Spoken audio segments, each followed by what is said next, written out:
Assalamualaikum warahmatullahi wabarakatuh. Pada kesempatan ini Bapak ingin menyampaikan satu materi, yaitu tentang mencintai Al-Quran. Kenapa kita harus mencintai Al-Quran? Al-Quran adalah kitab suci yang diturunkan Allah melalui perantaraan malaikat Jibril kepada Nabi Muhammad SAW. Yang mana turunnya Al-Quran ini hanya ada di dua kota atau dua tempat, yaitu Mekah dan Madinah. Jadi kalau Quran yang turun di kota Mekah maka namanya Quran Makkiyah, dan yang turun di kota Madinah adalah Quran Madaniyah.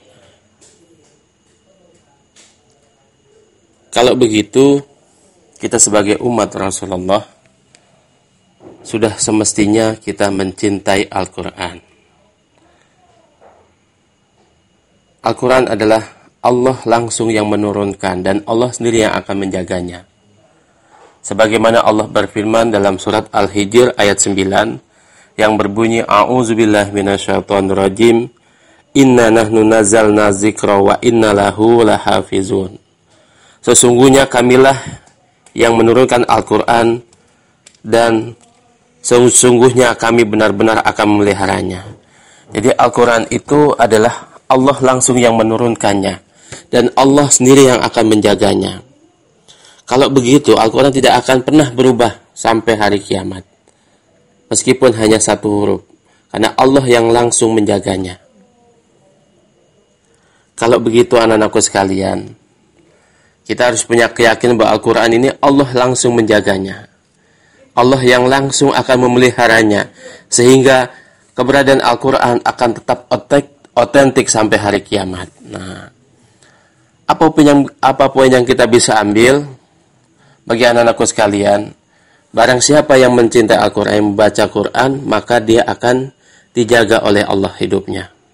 Jadi, siapa saja orangnya itu suka membaca Al-Quran, memahami Quran, maka dia dijaga oleh Allah. Nah, kalau kalian mau dijaga oleh Allah, maka harus kalian mencintai Al-Quran, membacanya, ya. Kemudian Al-Quran adalah jaminan Allah, ya. Sudah sepantasnya kita menjadi Al-Quran sebagai pedoman dan tuntunan hidup. Al-Quran ini adalah sebagai pedoman dan tuntunan hidup. Sebagai umat Islam, kita harus meyakini bahwa Al-Quran ini adalah satu-satunya pedoman bagi manusia untuk agar hidupnya selamat di dunia maupun akhirat. Tidak ada kata lain untuk kita selamat dunia dan akhirat, maka kita harus mengikuti Al-Quran. Kalau kita ketahui bahwa Al-Quran adalah salah satu, ya, rukun di dalam rukun iman, yang mana posisinya berada dalam rukun iman yang ketiga, ya. Pertama adalah beriman kepada Allah, kedua kepada malaikat, ketiga kepada kitab, kemudian kepada nabi, qada dan qadar, yang terakhir adalah kepada hari kiamat. Bagaimana kita bisa mengenal Allah kalau kita tidak membaca Al-Quran? Jadi untuk kita bisa mengenal Allah, mengenal malaikat, mengenal para nabi, apa itu qada dan qadar, apa itu hari kiamat, maka hanya ada satu-satunya jawaban, yaitu di dalam Al-Quran. Maka kalau Qurannya lemah, maka iman kepada yang lainnya juga ikut lemah, ya. Paham anakku sekalian, ya? Jadi kalau Qurannya lemah, maka iman kepada Allah akan menjadi lemah, iman kepada malaikat menjadi, dan seterusnya. Maka untuk supaya kuat iman kita kepada rukun iman yang lain, maka harus kita kuatkan di dalam rukun iman yang ketiga, yaitu Al-Quran. Sekarang pertanyaannya, mengapa kita harus mencintai Al-Quran? Yang pertama, sebab Al-Quran adalah petunjuk utama bagi kita semua, yang sanggup menjelaskan tentang berbagai persoalan hidup dan kehidupan yang kita hadapi, ya. Jadi Al-Quran adalah satu pedoman, petunjuk hidup, yang bisa menjelaskan berbagai macam persoalan yang akan kita hadapi ya. Sebagaimana Allah berfirman di dalam surat An-Nahl ayat 89 yang artinya, dan kami turunkan kepadamu Alkitab atau Al-Quran untuk menjelaskan segala sesuatu dan petunjuk serta rahmat dan kabar gembira bagi orang-orang yang berserah diri. Itu yang pertama. Kenapa kita harus mencintai Al-Quran? Karena Al-Quran adalah petunjuk utama bagi kita semua ya. Kemudian alasan yang kedua, kenapa kita harus mencintai Al-Quran? Karena dengan mengikuti Al-Quran maka kita tidak akan sesat dunia maupun akhirat. Jadi kalau kita mengikuti Al-Quran, maka kita tidak akan sesat di dunia dan tidak akan celaka kelak kita di akhirat. Ya. Sebagaimana hadis Rasulullah yang berbunyi, taraktu fikum amrayni in tamaktasum bihima lan tazilu abada. Ya. Yang artinya kami tinggalkan kepada kamu sekalian, atau aku tinggalkan kepada kamu sekalian dua perkara. Apabila kamu berpegang teguh kepada keduanya, maka kamu tidak akan sesat selamanya. Jadi Rasulullah meninggalkan kita adalah dua persoalan atau dua perkara. Apabila kita berpegang teguh pada keduanya, maka kita tidak akan sesat selamanya. Apa itu? Kitabullah wa sunnati, yaitu Al-Quran. Jadi alasan kedua kenapa kita harus mencintai Al-Quran, karena apabila kita mengikuti Al-Quran maka kita tidak akan sesat, baik dunia maupun akhirat. Jelas ya? Tapi kalau ada manusia atau ada orang yang tidak mau kepada Al-Quran, tapi dia berpaling kepada Al-Quran, apa ancaman Allah di dalam surat At-Taha ayat 124 yang berbunyi, a'udzubillahi minasyaitonirrajim, wa man a'rada an dzikri fa inna lahu ma'isatan dongka wa nahsuruhu yaumal qiyamati a'ma. Barang siapa berpaling dari peringatanku, maka kamu akan menghadapi atau mengalami kehidupan yang sempit. Jadi barang siapa manusia yang berpaling dari peringatan Allah, maka dia akan mendapatkan kehidupan yang penuh dengan masalah demi masalah, tidak akan pernah berhenti. Dan kata Allah, nanti akan aku kumpulkan pada hari kiamat dalam kondisi tidak bisa melihat, alias buta, summa na'udzubillah min zalik. Jadi barang siapa yang berpaling dari peringatan Allah, tidak mau kepada Al-Quran, maka Allah akan jadikan hidupnya penuh dengan masalah. Dan nanti di hari kiamat dia akan dikumpulkan oleh Allah dalam keadaan buta. Nah, kalau kalian mau nggak dikumpulkan Allah dalam keadaan buta nanti? Mau nggak hidup kita dengan masalah? Nah, kalau tidak mau, maka jangan pernah berpaling kepada Al-Quran. Jelas ya? Kemudian, bagaimana cara kita membuktikan kalau kita cinta kepada Al-Quran? Apa buktinya kalau kita mencintai Al-Quran? Yang pertama yang harus kita lakukan adalah dengan selalu membacanya, ya. Dengan membaca Al-Quran.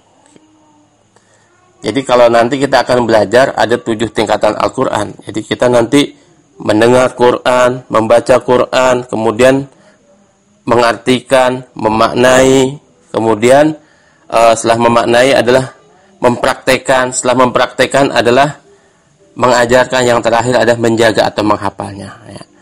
Jadi untuk kita sampai kepada kecintaan kita kepada Al-Quran itu nanti ada 7. Ya. Didengar, dibaca, kemudian diartikan, dimaknai, dipraktekkan, kemudian diajarkan dan dijaga. Kata Allah dalam surat Al-Quran dikatakan, wa idza quri'al Qur'anu fastami'u lahu wa ansitu la'allakum turhamun. Apabila Quran dibacakan, kita mendengarkan dengan seksama, maka kata Allah akan turun rahmat kepada kita. Ya. Jadi cara yang pertama untuk merealisasikan bagaimana kita mencintai Al-Quran, yang pertama selalu membaca Al-Quran. Karena hakikatnya ketika kita membaca Quran, kita sedang mengingat Allah. Ya. Karena dengan membaca Quran kita sedang mengingat Allah. Sebagaimana Allah berfirman di dalam surat Ar-Rud ayat 28 yang berbunyi, a'udzubillahi minasyaitonirrajim, allazina amanu wa tatma'innu qulubuhum bizikrillah, ala bizikrillahi tatma'innul qulub. Yang artinya yaitu orang-orang yang beriman dan hati mereka menjadi tentram dengan mengingat Allah. Ingatlah, hanya dengan mengingat Allah lah hati menjadi tentram. Surat Al-An'am ayat 28. Jadi ketika kita membaca Quran berarti kita sedang mengingat Allah. Selain itu apalagi? Selain mendatangkan ketentraman hati pada kita, Al-Quran juga akan memberi syafaat kelak di hari kiamat. Jadi Al-Quran akan mendatangi kita dengan memberikan syafaatnya. Ya. Kemudian, apa bukti kita mencintai Al-Quran yang kedua? Yaitu untuk merealisasikannya, kecintaan kita kepada Al-Quran, yaitu dengan mentadaburinya. Ya. Tadabbur itu adalah merenung, memahami ayat-ayat Al-Quran. Karena dengan mentadaburi Al-Quran, maka akan membuka hati kita untuk menerima kebenaran. Jadi semakin kita mentadaburi Al-Quran, membaca Quran, kemudian mentadaburinya, mengartikan, memaknai, maka Allah akan bukakan hati kita untuk menerima kebaikan. Sebaliknya, bagi manusia yang tidak mau mentadaburi Al-Quran, maka Allah akan tutup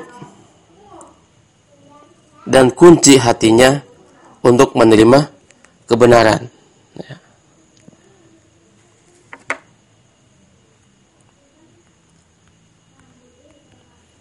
Jadi anak-anakku sekalian, jelas apabila kita mentadaburi Al-Quran, maka Allah akan berikan hadiah kepada kita. Apa hadiahnya? Allah akan membukakan hati kita terhadap yang namanya kebaikan atau kebenaran. Tapi sebaliknya, kalau tidak mau mentadaburi Al-Quran, maka Allah akan menutup hati kita kepada kebaikan. Jangan sampai kita menjadi orang-orang yang ditutup hatinya terhadap kebaikan. Ya. Kemudian Allah menjelaskan tentang ini ya, dalam surat Muhammad surat 47 ayat 24 yang berbunyi, afala yatadabbaruna al-Qur'an am ala qulubi aqfaluha, yang artinya maka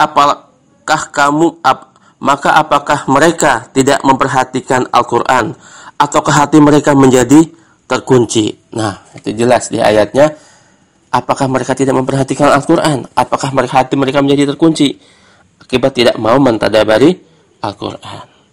Kemudian apalagi langkah konkret bukti kita mencintai Al-Quran, yaitu adalah dengan mengamalkan isi dan kandungan di dalamnya. Jadi bukti konkret kita, kecintaan kita kepada Al-Quran, yaitu dengan mengamalkan isi-isi yang terdapat di dalam ayat-ayat Al-Quran. Jadi Bapak sudah jelaskan ada 7 tingkatan: dibaca, didengar, dibaca, diartikan, dimaknai, dan diamalkan. Itu tingkatan yang kelima. Jadi bukti kita mencintai Al-Quran yaitu mengamalkan isi dan kandungan Al-Quran. Jadi perintahnya adalah amal ma'ruf nahi munkar. Jadi isi di dalam Al-Quran itu hampir semuanya tentang perintah untuk berbuat baik dan larangan untuk melakukan perbuatan yang mungkar.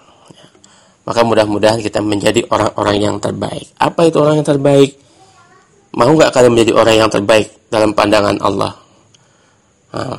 Kalau mau, maka dengarkan hadis ini. Sebaik-baik kamu adalah orang yang belajar dan mengajarkan Al-Quran. Khairukum man ta'allama Al-Quran wa 'allamahu. Sebaik-baik kamu adalah orang yang belajar Al-Quran dan mengajarkannya. Jadi kalau ada orang belajar Quran, maka dia orang terbaik dalam pandangan Allah. Barang siapa ada orang mengajarkan Al-Quran, maka dia orang yang terbaik dalam pandangan Allah. Jadi sama saja, siapa yang belajar, siapa yang mengajar Al-Quran, maka pada saat itu dia menjadi orang yang terbaik di hadapan Allah. Mau nggak kalian mau jadi orang yang terbaik di hadapan Allah? Kalau mau, maka belajarlah Al-Quran terus-menerus sampai kita dipanggil Allah. Belajarlah Al-Quran sampai kita mati. Ya, tidak ada kata berhenti kita untuk mempelajari Al-Quran. Jadi ada 3 poin tadi yang sudah Bapak sampaikan. Mudah-mudahan kalian paham. Perhatikan benar bagaimana cara kita mencintai Al-Quran. Kenapa kita harus mencintai Al-Quran? Bagaimana cara kita membuktikan bahwa kita cinta kepada Al-Quran? Ya, 3 poin tadi mudah-mudahan akan memberikan wacana atau menambah wawasan kita supaya kita lebih kuat lagi kecintaan kita kepada Al-Quran. Sehingga iman kita menjadi kuat, takwa kita menjadi kuat, jadi kita menjadi orang-orang yang beriman dan bertakwa di hadapan Allah Subhanahu wa Ta'ala. Demikianlah yang Bapak sampaikan, mudah-mudahan bermanfaat buat kita semua, ya. Jadi dengarkan, diulang-ulang, kalau belum paham bisa disetel ulang lagi, dan nanti setelah ini Bapak akan kirimkan juga tulisan atau materi yang sebagaimana Bapak sampaikan tadi. Ya, demikian yang Bapak sampaikan, lebih kurangnya mohon maaf. Mudah-mudahan ini menjadikan amal ibadah kita di hadapan Allah Subhanahu wa Ta'ala. Pada saat yang sama, ya, Bapak dan kalian sama-sama belajar dan mengajarkan Al-Quran. Mudah-mudahan kita menjadi orang terbaik dalam pandangan Allah. Assalamualaikum warahmatullahi wabarakatuh.